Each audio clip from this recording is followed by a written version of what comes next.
So Joshua Wallace, Senior Project Manager representing Jacobs as the owner's representative for the city of Pensacola. I'm from Pensacola, born and raised. I was born in this hospital. My daughter was born in this hospital about 2 weeks before they went to the new location. And so being somebody from the community, like I said, I went to the city council meetings. I saw the concerns of the citizens and, I'm right there with them. And so being the guy that'll actually be walking through the building, it's not just myself, but we have an entire team as well. Making sure this gets done right because, we see it as making way for the future and, for what this community can be and we're glad to be a part of that process.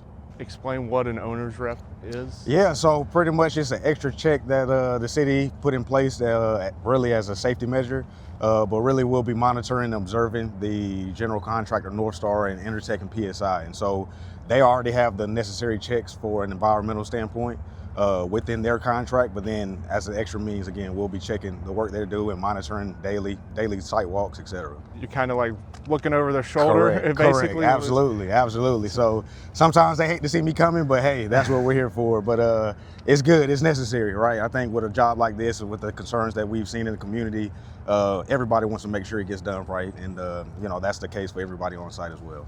Kind of think north to south. So we're starting in the towers, tower 3, 2, 1. Pretty much just moving west to east. At that point, they'll start on the south side of the main hospital and then kind of just close in on the site.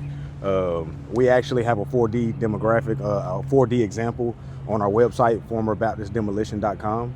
And so we recommend anybody that's concerned or has any questions to go check out the website. If you have a question, there's an area where you can submit a question and we'll make sure we try to get back to you as promptly as possible. So there are registered hazardous material amounts in the building that's already registered with the state. And so we go in, we recognize those areas, we put it under the necessary requirements to be able to remove it as far as like air monitoring, containment zones, et cetera. And from there, once it gets cleared, we can then, move away from the building. That area no longer has hazardous materials. And so in essence, it's a clean zone. It might be the best way to put it. What kind of hazardousness? Asbestos containing materials. So there's, two categories, friable and non-friable. With non-friable being, it can contain, floor materials, things like that. And then the friable being, more of the concerning materials. And that's only contained to the main hospital. So like the main towers, they only have non-friable materials. What does friable mean? What is that? So friable is when the material is more, it can be airborne. And again, that's more of the concern, right? Asbestos being a cancer-causing material. And so again, the same way with not friable and non-friable, we treat it all the same. It's all important, and we want to make sure it doesn't get outside the building. What are kind of the checks that y'all put in place with that?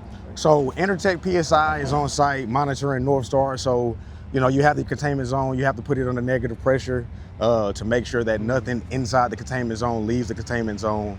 We'll be continuously monitoring that. The people that actually go into the containment zone, they have to get checked as far as their respirators, et cetera. And so, there's a plethora of checks in the process to make sure that nothing inside the area leaves the area. And, we all follow the FDP guidelines associated with that. Containment zone is pretty much, you have to make sure no air can get out. So they tape the lights, they tape the exhaust, they tape, any like all the flooring. So pretty much, like I say, you go into a room and it's all plastic, or at least anything where air can get out will be covered in plastic and tape. And so you kind of create that zone. As you come out, you have your decontainment area where, the workers step in through the shower, et cetera. And then they hook up the air to make the negative pressure. They have the HEPA filters.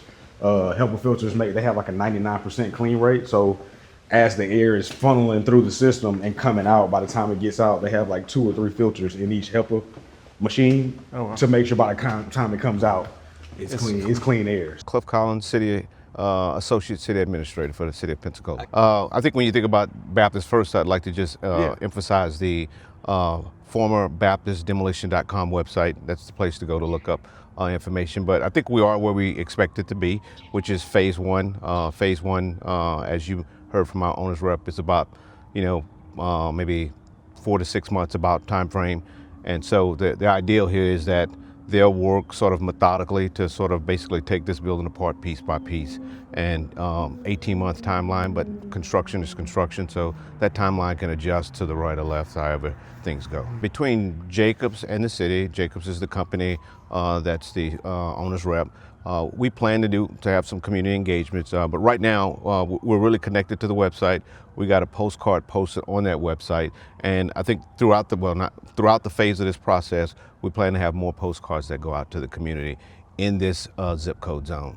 And that's going to be just one way of communicating, but I think the intent is to have at least 3 more engagements with the community as we move from phase to phase. And that's to bring in City Councilman Wiggins. This is his district, so it's important for us to connect the dots with everybody and ensure we kind of amplify what's going on in this particular site. We're at the start right now, and we don't know what we don't know right now. It is a methodical process. It's a journey, right? And so our intent is to make sure that we keep communicating with the community, and I'm sure we'll hear people say when you're not communicating enough, and our objective is to make sure that we communicate. So hold us accountable to that. That's our goal, is to make sure we do communicate. So that's the biggest thing that I want to emphasize from our side of the house.